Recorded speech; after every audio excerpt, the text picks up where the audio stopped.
También se pueden estos grupos de edades. Este es el caso de un paciente que, si ustedes se dan cuenta, llegó a los 12 años al hospital. No tiene mayor, me voy a brincar las cosas que no tienen relevancia, no tiene antecedentes heredofamiliares de importancia, ni personales patológicos, ni personales no patológicos. Los perinatales sin problema. Y todo esto sin ningún problema. Su padecimiento actual. Lo inicia el 20 de julio al sufrir una caída de su propio plano de sustentación. Se encontraba en la escuela y recibe un traumatismo directo en la cadera del lado derecho. 20 de julio de 2010. Es llevado a un hospital. Antes le ponía, ¿qué hospital? Un amigo que trabaja en ese hospital me dijo, no seas gacho, quítale el nombre del hospital. Ya se lo quité. Un hospital de la Secretaría de Salud al sur de la ciudad, en donde se establece el diagnóstico de fractura de trocánter mayor derecho.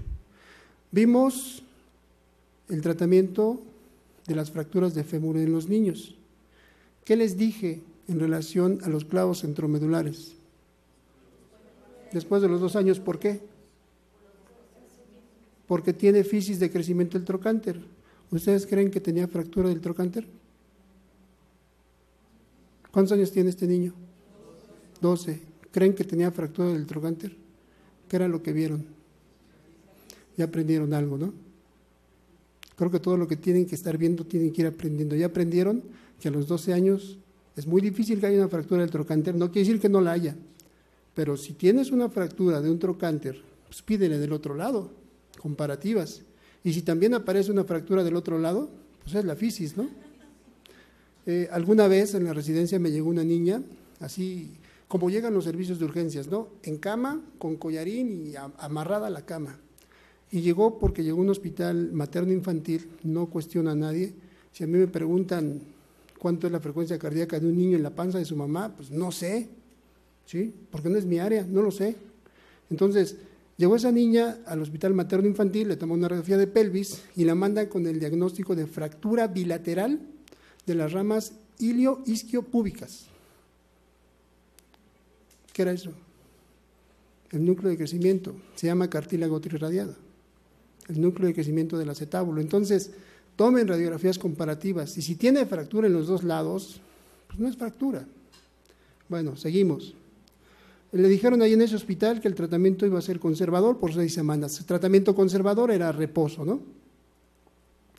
Resulta que 6 semanas después llega al servicio de urgencias del hospital, 14 de septiembre, con dolor en la cadera derecha, limitación para la movilidad, malestar general y pérdida de peso de 8 kilogramos. Masculino que presenta una marcha no valorable porque llegó en muletas con palidez de tegumentos 2 cruces y la exploración dirigida, miembro pélvico derecho con un acortamiento clínico de 3 centímetros, lo que comentábamos ahorita con el doctor en relación a por qué llega la cadera en rotación externa, con rotación externa de la cadera, con limitación para la movilidad de la cadera derecha, con dolor y movimiento de 20 grados de flexión y 10 grados de extensión. Rodilla, tobillo y pie sin alteraciones. ¿Qué piensan? ¿Pregunto o contestan solitos?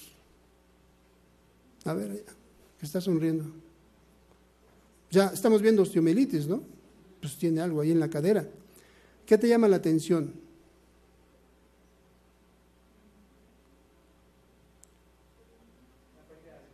La pérdida de peso, ¿sí?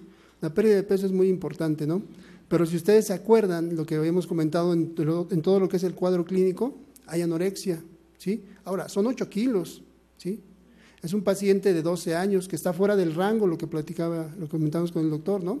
Está fuera de rango para un proceso infeccioso. Tiene una pérdida de peso de 8 kilogramos. ¿Qué es más común que nos haga perder tanto peso? Una neoplasia, ¿no? Una tumoración. ¿Qué estudios le piden? Uno. No. Una radiografía. Ahí está. ¿Tiene fractura o no tiene fractura del trocánter? ¿Sí? ¿Tiene fractura el cartílago trirradiado o no tiene fractura del cartílago trirradiado? Pues tiene una fractura bilateral del cartílago trirradiado, ¿no? Pues no tiene fractura. Doctora, ¿qué le ves? tiene lesiones líticas, tiene una imagen así medio apolillada, ¿no? ¿Qué ves en la metáfisis, tú, doctor? En la metáfisis lateral del cuello.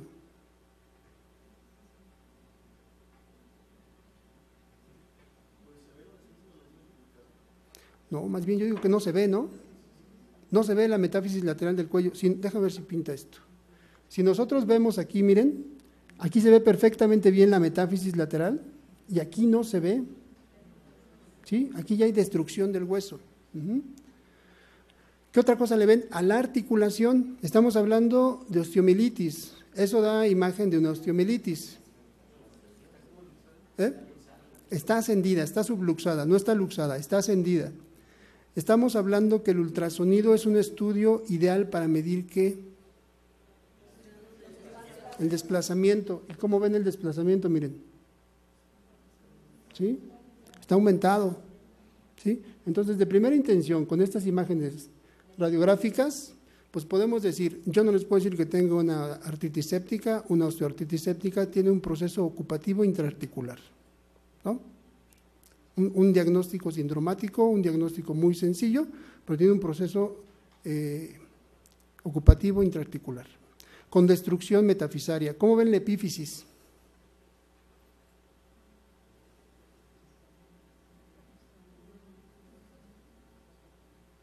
La epífisis se ve bien, ¿no? La epífisis se ve bien, lo que platicaba el doctor o lo que me preguntaba el doctor, ¿cómo actúa la articulación? La cápsula no articular como una barrera, al contrario, son barreras de autoprotección del cuerpo. La fisis hasta ese momento está tratando de proteger a la epífisis, ¿sí? Por eso es que en ese momento todavía no hay cambios epifisarios. Y bueno, una panorámica, una P de pelvis, pues observa todo lo que ya describieron y que les habíamos mostrado en el acercamiento. ¿Qué otra cosa quieren ver o qué otra cosa les interesa? No todo se hace con imagen. Laboratorios. Ahí están. ¿Qué esperan encontrar? Tiene leucocitosis muy leve. ¿Sí? Entonces, hay estudios muy bien fundamentados en donde dicen que de los tres parámetros para valorar un proceso infeccioso, los más importantes son la BCG y la PCR, ¿sí? Aún más que la leucocitosis. ¿Por qué? Por lo que platicaba la doctora. Si yo le mando antibiótico a mi paciente durante 7, 10 días, pues el cuadro se me enmascara y los leucocitos bajan milagrosamente, ¿no? La creencia de las abuelitas, no le des antibiótico porque mata los glóbulos blancos. Pues así decía mi abuelita, ¿no? ¿Sí? No le des antibiótico porque mata los glóbulos blancos. Entonces, los puntos más importantes para esto son BCG y PCR. ¿Qué otra cosa les llama la atención de esa imagen? La glucosa, ¿no? Tiene una elevación de la glucosa, ¿no? Entonces sí nos está dirigiendo hacia que hay un problema infeccioso. Y a ver ahí, ¿qué le ven?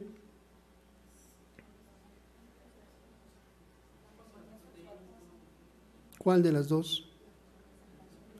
¿De qué te habla la fosfatasa alcalina?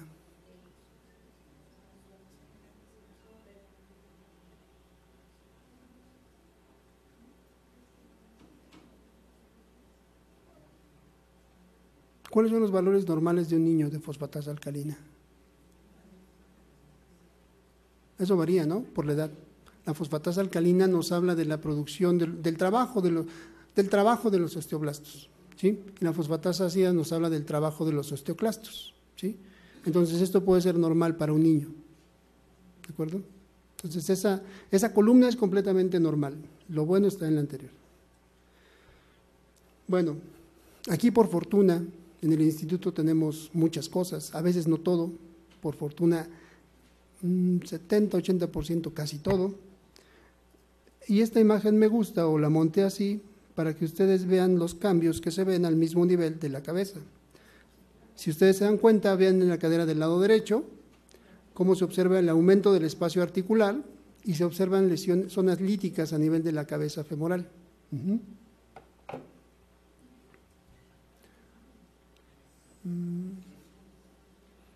A ver, doctora, tú que te estás tapando la boca,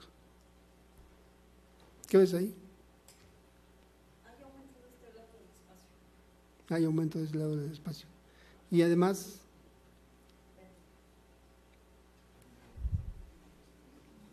¿Mm? Se ve una zona lítica en la parte posterior de la cabeza, ¿no? Digo, todo esto son imágenes que refuerzan lo que ya platicábamos, ¿no? El aumento del espacio articular que nos habla sobre ocupación de esa articulación.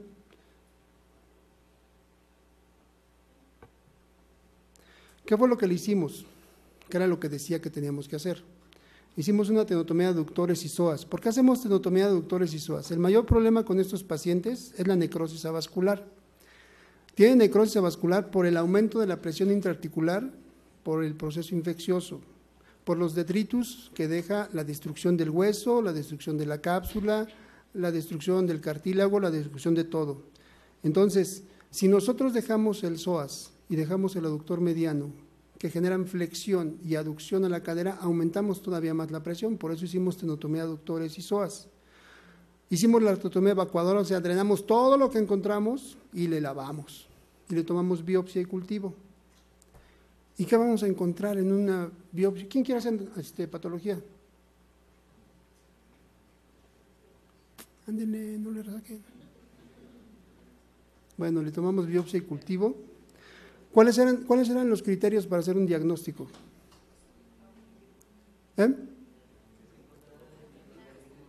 Encontrar el microorganismo, que tuviéramos hemocultivo, pero aquí no encontramos microorganismo, ni teníamos hemocultivo. ¿Cuál era el otro? Signos radiográficos clínicos, ¿o cuál era el otro? Histopatológicos. Entonces se hizo la muestra y demás, y se identificó todo eso. Se identificaron tejido óseo trabecular con esclerosis. Estos son huesos trabeculares con esclerosis. Este es un infiltrado linfocitario. Esto es tejido, ¿cómo se llama? Estroma medular con fibrosis. Todo esto es fibrosis. Esto es hueso normal. Entonces, esto es un infiltrado linfoplasmocitario y con esto se estableció el diagnóstico histológico de osteomielitis. ¿Sí? Entonces ya teníamos un diagnóstico histopatológico de osteomielitis. Teníamos un diagnóstico por imagen de una artritis séptica. Entonces el nombre de esto es osteoartritis séptica. ¿Sí? Bueno, otras imágenes de histopatología y el tratamiento posoperatorio. Antibiótico-terapia, tracción por 3 semanas, lo que habíamos platicado, y antibiótico-terapia por 6 semanas. ¿Por qué le dimos antibiótico-terapia 6 semanas? Si las líneas de tratamiento dicen que son 3 semanas. Se trató de buscar un grado de inmunodeficiencia de este paciente por la edad que tiene. Sin embargo, no se encontró nada. Entonces, las guías de tratamiento dicen que cuando tenemos un paciente fuera de rango de proceso séptico habitual, lo recomendable es que sea de 4 a 6 semanas. Nos fuimos a la segura, le mandamos antibiótico vía oral por 6 semanas. Y estas fueron las imágenes seriadas de la tomografía. Se las voy a brincar rápido porque ya es un poquito tarde. Y ese fue el proceso evolutivo, hasta 2 años después, hasta 2012. ¿Por qué les muestro estas imágenes? Porque hubo mucha destrucción aquí y hubo mucha destrucción acá. Y la epífisis, cuya fisis trató de proteger, finalmente se destruyó. Entonces quedamos con un cuellito muy pequeñito y con una epífisis prácticamente mínima. Pues se le dio terapia de rehabilitación, se trató de preservar su movimiento, se redujo la marcha con un apoyo externo. Nos portamos muy cobardes con este muchacho, yo no lo dejé caminar durante prácticamente 2 años y medio. Caminaba con muletas, ¿sí? Y ahí están las imágenes radiográficas, vayan viendo la destrucción. Y al final, en 2013, teníamos un paciente. ¿Cuáles son unas de las secuelas? Lo que me preguntabas, ¿cuáles son las secuelas de este tipo de problemas? Al dejar una destrucción tan importante en la epífisis, digo, no es motivo de esta plática, pero para que ustedes se den una idea, la rodilla nos da el 60% de crecimiento de las extremidades inferiores, la cadera nos da un 25% y el tobillo nos da un 15%. Bueno, pues esta cadera perdió 25%, ¿sí? Si promedio por año la extremidad nos da 2 centímetros, así más o menos, en general promedio, si esta está perdiendo un 25%, quiere decir que está perdiendo medio centímetro por año. Y al cabo de un año, pues está perdiendo, al cabo de 4 años, 4 años prácticamente, pues perdió 2 centímetros. Y si ya se acuerdan que llegó al servicio de urgencias con 3 centímetros de acortamiento, pues ya lleva 5, ¿no?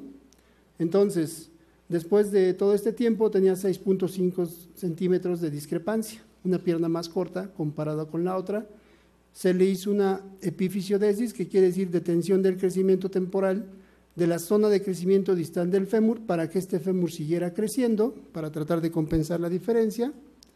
Y bueno, al final de su crecimiento quedamos con 5 centímetros de diferencia en 2014. Esta radiografía es importante porque si nosotros buscamos centros de crecimiento en su mano, en las falanges, en los metacarpianos, en el radio distal, ya no hay, quiere decir que ya no va a crecer.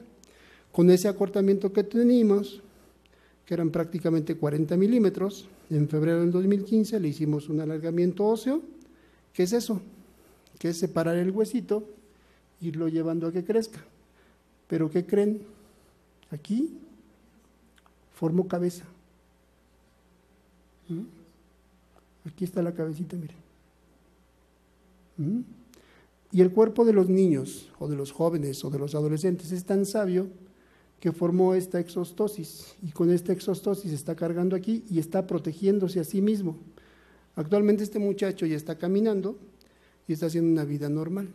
En conclusión, la historia natural de las enfermedades en los niños es un proceso cambiante que se debe de ir modificando y adaptando a cada una de sus condiciones, y el tratamiento concluye cuando el niño concluye su crecimiento.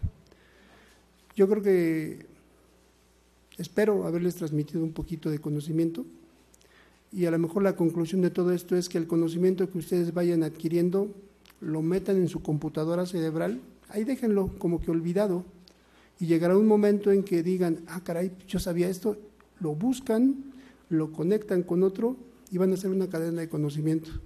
Ya vieron que en las fracturas de fémur, a los 12 años hay que tener cuidado por la fisis del trocánter, entonces no hay fracturas a los 12 años, o es muy raro que existan, hay que descartarlas con radiografías comparativas, como lo tienen que hacer en fracturas supracondilias, y que cuando una infección ósea se drena una articulación se llama osteoartritis séptica, y que el manejo de una osteoartritis séptica es parecido al de la osteomielitis o al de la artritis séptica. Y ya saben cuáles son los gérmenes y los rangos más o menos de edades. No sé si tengan dudas. ¿Dudas? ¿No? Pues ya vámonos.